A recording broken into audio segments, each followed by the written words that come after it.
आज मेरा PCS pre का एग्जाम था। मैं पिछली रात जल्दी सोकर सुबह 2 बजे भूतों वाली शक्ल के साथ उठ गया था। फिर सबसे पहले नहा धोकर हीरो बनने चला गया। अब सवाल ये उठता है कि शेर ने नहाने से पहले ब्रश किया था या नहीं? तो जवाब है कि हाँ भाई, किया था। नए जमाने के शेर को ब्रश करना ही पड़ता है, नहीं तो शेयर मार्केट नीचे गिर जाता है।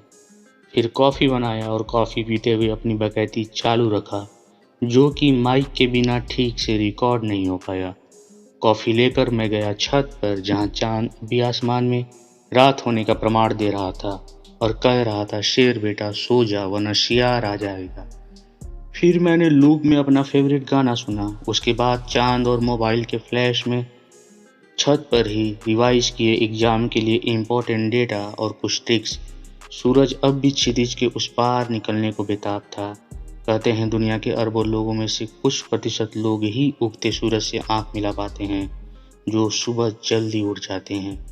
मैं उगते सूरज से पिछले 4 महीनों से आंख मिला रहा हूँ, लेकिन मुझे सूरज का उगना उतना रोमांचित नहीं करता जितना कि सूरज का ढलना। सूरज का उगना अंत में चले जाने की एक प्रक्रिया है, जबकि सूरज का ढलना फिर लौट आने का एक खूबसूरत वादा।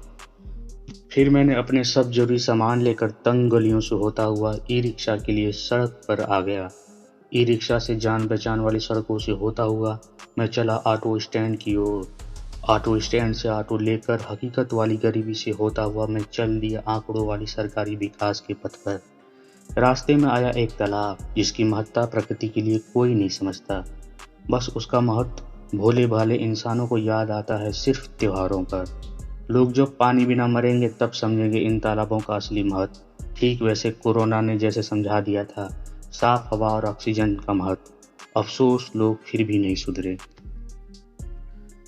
फिर धीरे धीरे इन लड़खड़ाती सड़कों से होता हुआ मैं आया देश की इकोनॉमी की धड़कन जीटी रोड पर। जिस रास्ते बुद्ध पहुंचे थे सारनाथ, जहां उन्होंने अपना पहला सरमौन दिया था।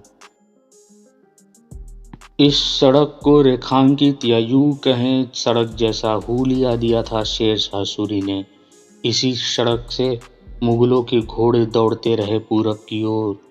फिर अंग्रेजों ने इसका नाम रखा ग्रैंड ट्रंक रोड।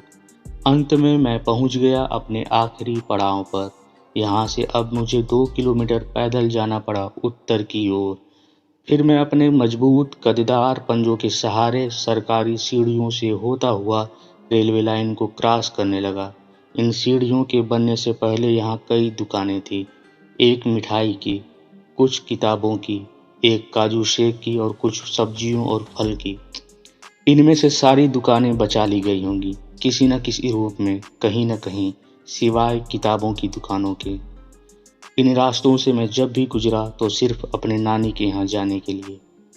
कानों में ऑटो वालों के शोर कमालपुर कमालपुर मुझे नॉस्टैल्जिया फील करा रहे थे। फिर अपने दूर के दोस्त डॉगी को हाय बोलते हुए मैं चला अपना देसी एनर्जी ड्रिंक लेने। चाय पीते हुए मैंने बड़ी ही फिलोसफिकल बातें चाय के बारे में बोली, लेकिन अफसोस फिर माइक ना होने की वजह से ये ज्ञान दुनिया के लिए ठीक से रिकॉर्ड नहीं हो पाया। फिर कुछ और कदम इन कंक्रीट के जंगलों और कोलतार की घासों पे चलता हुआ मैं पहुंच गया अपने एग्ज़ाम सेंटर, जो कि एक सरकारी इंटर कॉलेज था, जहां सब कुछ शानदार होता है। यहाँ की फील्ड, यहाँ की बिल्डिंग्स, यहाँ के पार्क, यहाँ के गार्डन, यहाँ की हरियाली, यहाँ के टीचर्स। जो चीज़ शानदार नहीं होती वो है इन सरकारी स्कूलों की पढ़ाई।